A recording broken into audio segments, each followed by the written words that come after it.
এই যুবকেরা, সেদিন আমি ঢুকলাম সলিমুল্লাহ হলের ভিতরে, মাগরিবের নামাজ পড়তে ঢুকলাম।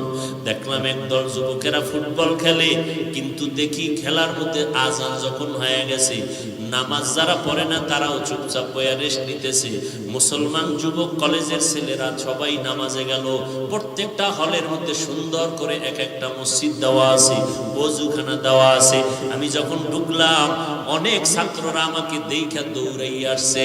আমি তাড়াতাড়ি ঢুইকা নামাজে দাঁড়াইলাম।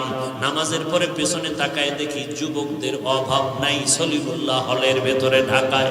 সবাই একটু হাতে মিলানোর জন্য, সাক্ষাতের জন্য হাত মিলায়।